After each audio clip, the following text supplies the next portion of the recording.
बिस्मिल्लाहिर्रहमानिर्रहीम अस्सलाम वालेकुम नाज़रीन, मैं हूं आपका मेज़बान दानिश अंसारी और आप देख रहे हैं मेरा YouTube channel Danish Ansari official. नाज़रीन, आज हम बात करेंगे मलिक महबूब साहब से। आप सबके फेवरेट हैं, मशहूर एस्ट्रोलॉजर हैं। अस्सलाम वालेकुम मलिक साहब, कैसे हैं आप?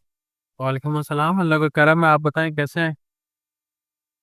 अल्हम्दुलिल्लाह मलिक साहब, मैं भी ठीक हूँ। मलिक साहब, कुछ दोस्तों ने सवाल भी किया और मेरे ज़हन में भी ये सवाल था, बड़ा इंपॉर्टेंट सवाल है कि वेनेज़ुएला में जो हुआ, उसको भी कई लोग कह रहे हैं कि बड़ा ड्रामेटिक चीज़ हुई, ड्रामेबाज़ी भी कहा गया कि डोनाल्ड ट्रंप ने ये ड्रामेबाज़ी की है, स्क्रिप्टेड उन्होंने बताया ये हुआ।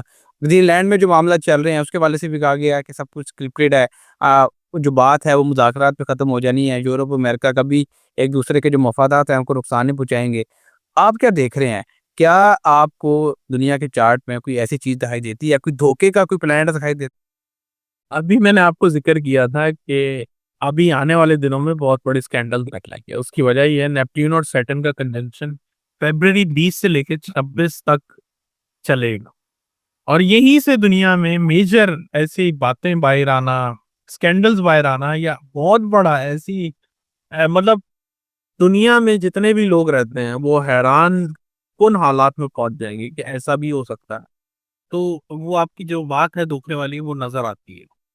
बहुत करीब ओके सर। अच्छा सर, एप्स्टीन फाइल्स अभी आप ज़िक्र कर रहे हैं, मैं इस बात को जो एप्स्टीन फाइल्स हैं, उनसे जोड़ना चाहूँगा कि जो एप्स्टीन फाइल्स जो हैं, क्या इसमें कोई ऐसी चीज़ें भी सामने आ सकती हैं, जिससे इक़्तिदार लोगों के खतरे में चले जाएँ? डोनाल्ड ट्रंप भी सुना है कि इसमें शामिल है और बड़े-बड़े लोग जो हैं, वो इन फाइल्स के सामने आने के बाद मुमकिन है कि उनका इक़्तिदार, उनकी गद्दी, उनकी दौलत जो है, उनसे छिन सकती है। क्या आपको आइंदा इन फ्यूचर आने वाले दिनों में ऐसी कोई चीज़ आती दिखाई देती है कि बड़े-बड़े इक़्तिदार में जो लोग बैठे हैं, उनको कोई नुकसान पहुँच जाए या उनका तख्ता पलट जाए? डेफ़िनेटली सर, डेफ़िनेटली ये आपने ही ज़िक्र किया है एप्स्टीन फाइल का, लेकिन अगर हम देखें नेपट्यून और सैटर्न का कंजंक्शन ऐसे ही एलीट क्लास पॉलिटिकल लीडर इनको ऊपर से नीचे और नीचे से ऊपर ले जाने के लिए बहुत है। क्योंकि ये कंजंक्शन कोई आम कंजंक्शन नहीं है, ये कोई हर चौथे पाँचवें साल नहीं होता। इसको आने में भी 200-300 साल लग जाता है। तब तक हम शायद वापस नहीं होंगे इस दुनिया में, जब ये वापस लगेगा।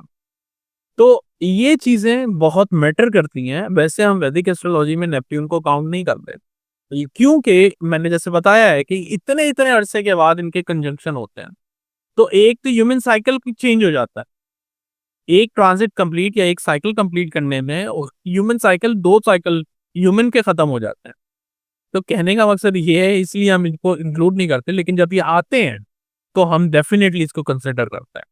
तो अगर हम इसको कंसिडर करें तो आने वाले दिनों में ये चीज़ें बहुत ज़्यादा हद तक आपको नज़र आना। Okay sir. अच्छा सर, नेशनल पॉलिटिक्स की बात करें तो मेरे गुज़िश्ता कई प्रोग्राम्स में आपने ये प्रेडिक्शन की थी। उस वक़्त जब ये बातें मीडिया पे बहुत ज़्यादा हो रही थी कि खान साहब के बेटे पाकिस्तान आ रहे हैं, तो आप वो वाहिद एस्ट्रोलॉजर थे जो कह रहे थे कि उनके लिए यहाँ आना बहुत मुश्किल है और उनकी पाकिस्तान की पॉलिटिक्स में कोई जगह ख़ास नज़र नहीं आ रही। और सर, आपकी प्रेडिक्शन दुरुस्त साबित होती दिखाई दे रही है। पहले यही पॉलिटिशियंस, यही हुकूमती इक़्तिदार पे जो लोग बैठे हैं, ये कह रहे थे खान साहब के बेटे आएँ, हम उनको दावत देते हैं, उनको खुशामदीद कहेंगे, ख्वाजा आसिफ भी उनमें शामिल थे। लेकिन सर, अब पता चला है, खान साहब के बेटों ने ये इंकशाफ किया है कि उन्हें तो वीज़े ही नहीं जारी किए जा रहे, वीज़े जारी होंगे तो वो अपने मुल्क वापस आ सकेंगे।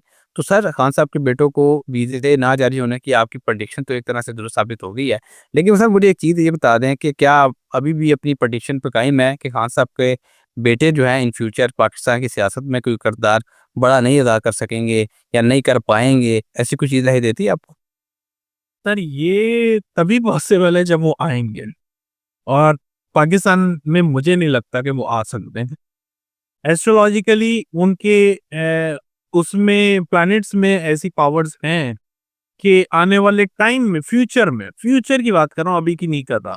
फ्यूचर से मुराद आज से 5 से 10 साल के बीच में उनका पाकिस्तान में पॉलिटिकल कैरियर बन सकता है, लेकिन वो बहुत ही मुश्किल, बहुत हसलिंग नज़र आता है, इतना आसान नहीं है।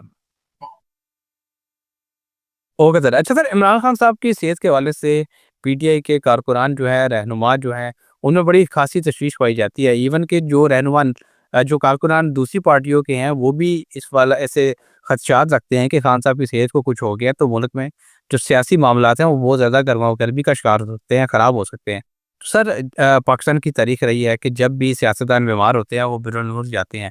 लेकिन इमरान खान साहब के हवाले से हमने देखा है कि वो 3 साल तकरीबन उन्हें होने वाले हैं, वो पाकिस्तान में ही हैं, और अगर कभी छोटी-मोटी कोई बीमारी हुई भी, तो उन्होंने पाकिस्तान में अपना इलाज करवाया। क्या खान साहब पाकिस्तान में ही रहेंगे, या उन्हें इस बीमारी का बहाना बना के ज़बरदस्ती उन्हें मुल्क बदर किया जा सकता है, या मुल्क से बाहर भेजा जा सकता है? आपको उनके चार्ट में या पाकिस्तान के चार्ट में भी ऐसी हलचल दिखाई देती है? हलचल है, लेकिन मुझे नहीं लगता कि वो बाहर जाने वाली है। मुझे ऐसा लगता है कि हाउस अरेस्ट की तरफ जाने हो जाएँगे हालात बनने की। लेकिन ऐसा नहीं दिखता कि वो इस कंट्री को छोड़ के चले जाएँगे, ये बात याद रखिएगा। पॉसिबिलिटीज़ हैं, बहुत कम है। लेकिन अगर वो चले गए, तो उनका आना कम से कम 5 से 7 साल से पहले नहीं होगा। क्योंकि वो प्लैनेट जब दूसरे प्लैनेट के साथ कंजंक्ट करेगा, उसमें कम से कम 5 साल लगेगा। Okay sir. अच्छा सर, लास्ट क्वेश्चन करूँगा, प्रोग्राम को वाइंड अप करेंगे, और ये क्वेश्चन बहुत ज़्यादा इम्पोर्टेंट है। वो ये है कि सर, खान साहब के बगैर हमने देख लिया, हमने इस 3 साल में देख लिया कि खान साहब के बगैर पाकिस्तान तहरीक-ए-इंसाफ कुछ नहीं है। खान साहब हैं तो इस बॉडी में जान है। अगर खान साहब नहीं है तो इस बॉडी में कोई जान नहीं है, ये बेजान है। तो सर, खान साहब के बगैर क्या पाकिस्तान तहरीक-ए-इंसाफ अपने पाँवों पे दोबारा खड़ी हो सकेगी? क्या वो पाकिस्तान के पॉलिटिकल सिनेरियो में कोई ऐसा बड़ा चेंज ला सकेगी? कोई ऐसी मसाल जो है वो कायम कर सकेगी, जो खान साहब के वक़्त में कायम होती रही हैं, रिकॉर्ड टूटते रहे हैं? आपको क्या दिखाई देता है? मुझे मुश्किल लगता है। मुझे मुश्किल लगता है जी, सोहेल अफरीदी शायद कुछ करके दिखा देंगे। वो तो मैं आपको बहुत पहले से बोलता आ रहा हूँ, लेकिन खान साहब अगर बिल्कुल आप वो बोलें, वो पार्टी वैसे ही जान पकड़ ले, वैसे ही सब हो जाए, वो पॉसिबल नहीं लगता। यूँ महसूस होता है कि ईरान के ज़ायचे में कोई बड़ी तब्दीली आ चुकी है, क्योंकि ईरान मुज़ाकरात कर रहा है, अमेरिका के साथ करने जा रहा है आज ही की तारीख में, और अपनी टर्म्स पे कर रहा है। पहले ईरान ने कहा कि हम मुज़ाकरात तुर्की में नहीं करेंगे, बल्कि हम ओमान में करेंगे। अमेरिका ने ये बात कबूल कर ली। फिर ईरान ने कहा कि हम न्यूक्लियर प्रोग्राम पे बात करेंगे, मिसाइल प्रोग्राम पे बात नहीं करेंगे। अमेरिका ने पहले इस पे इनकार कर दिया, ट्रम्प को मानने से, लेकिन अब इसको भी मान लिया। और सर, उसकी जो वजूहात जो दफ़ाई तजियाकार बता रहे हैं, वो ये है कि आज से 2 रोज़ कबल तेहरान में चीनी और रूसी जो हेलीकॉप्टर्स हैं और फाइटर जेट्स जो हैं, उनको उड़ता हुआ देखा गया है।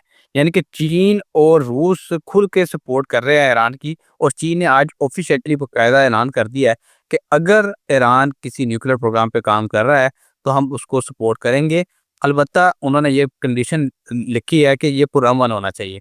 सर, ईरान और अमेरिका के मुज़ाकरात एक तरफ हो रहे हैं, और दूसरी तरफ डोनाल्ड ट्रंप कह रहे हैं कि ईरान के सुप्रीम लीडर को कि आपको बड़ा फ़िक्रमंद होना चाहिए। ईरान भी बहुत मजबूत दिखाई दे रहा है, चीन और रूस खुल के उनका साथ दे रहे हैं, फाइटर जेट्स भी उनके ईरान में प्रवास कर रहे हैं।